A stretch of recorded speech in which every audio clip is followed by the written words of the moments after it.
أستغفر الله رب البرايا أستغفر الله من الخطايا أستغفر الله رب البرايا أستغفر الله من الخطايا.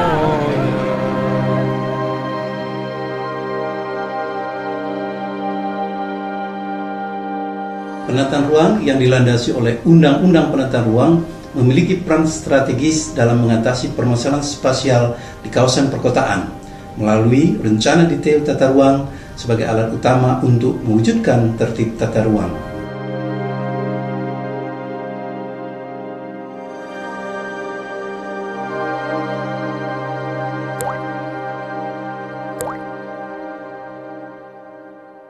Kota yang dibangun dengan perencanaan yang baik akan memanusiakan penghuninya.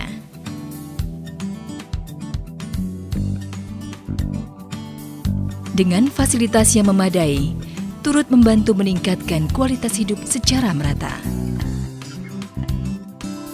Bukan hanya mengeksploitasi demi kepentingan manusia, namun juga mengembalikan kepada alam. Dengan memperhatikan keselarasan dan hidup berdampingan dengannya.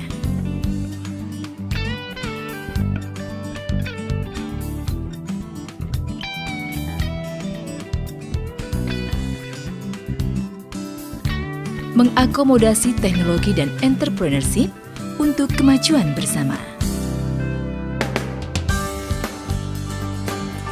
Namun tetap memperhatikan kepentingan rakyat kecil. Dan memelihara tradisi untuk semua.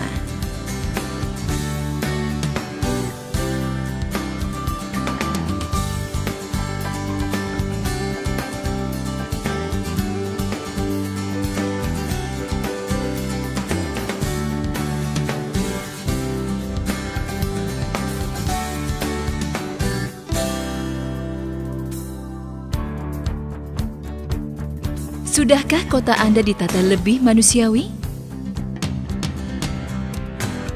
Rencana Detail Tata Ruang atau disingkat RDTR adalah rencana terperinci tentang tata ruang wilayah kabupaten atau kota yang dilengkapi dengan peraturan zonasi kabupaten atau kota. Muatan RDTR terdiri dari 1. Tujuan penataan bagian wilayah perkotaan atau BWP. 2. Rencana pola ruang. 3. Rencana jaringan prasarana. 4. Penetapan sub BWP yang diprioritaskan penanganannya. 5. Ketentuan pemanfaatan ruang. Dan 6. Peraturan zonasi. Dengan demikian, peraturan zonasi merupakan bagian tidak terpisahkan dari RDTR. Sementara peraturan zonasi atau PZ mengatur pemanfaatan ruang dan ketentuan pengendaliannya yang penetapannya ada di dalam rencana rinci tata ruang. Setelah disahkan, peraturan zonasi menjadi acuan bagi masyarakat untuk mengetahui peruntukan suatu lahan, serta harus dipahami dan dipatuhi sebelum mengajukan izin mendirikan bangunan. RDTR adalah perencanaan yang lebih rinci dari RT/RW kabupaten atau kota dengan tetap mengacu kepada RT/RW kabupaten atau kota. RDTR disusun oleh pemerintah daerah, bisa dengan bantuan konsultan dan juga harus mengajak partisipasi serta masukan masyarakat. Dengan telah disusunnya RDTR, diharapkan potensi suatu kawasan bisa dimanfaatkan dengan optimal.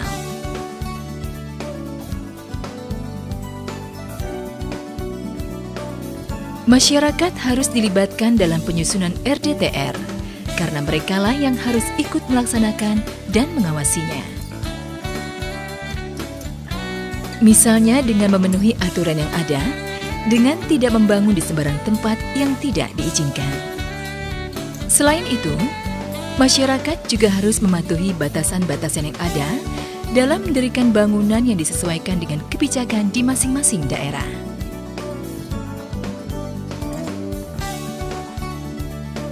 Contohnya garis sepandan yang merupakan garis batas luar pengaman untuk mendirikan bangunan dan atau pagar. Koefisien dasar bangunan yang merupakan perbandingan antar luas lantai dasar bangunan dengan luas persil, kafling, atau blok peruntukan.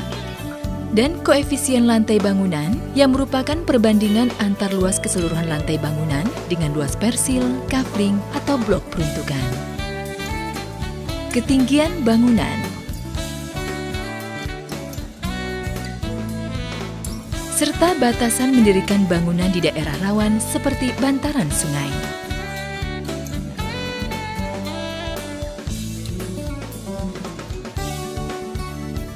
Undang-Undang Penataan Ruang mengamanatkan pemenuhan minimal 30% luas ruang kota dimanfaatkan untuk ruang terbuka hijau.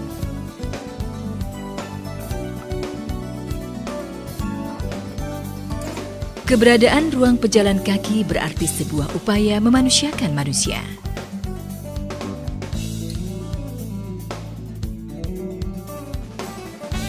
Difasilitasinya rakyat kecil melalui zona bagi pedagang informal.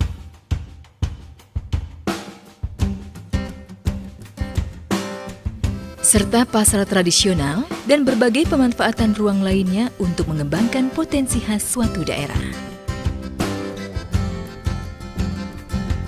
Sebagaimana telah diamanatkan oleh Peraturan Menteri Pekerjaan Umum Nomor 20 Tahun 2011 mengenai pedoman penyusunan rencana detail tata ruang dan peraturan zonasi kabupaten atau kota. Melalui penyusunan RDTR kabupaten atau kota, kita wujudkan ruang kota yang lebih manusiawi, aman, nyaman, produktif, dan berkelanjutan. Semakin dini RDTR disusun, semakin besar manfaatnya bagi kota Anda.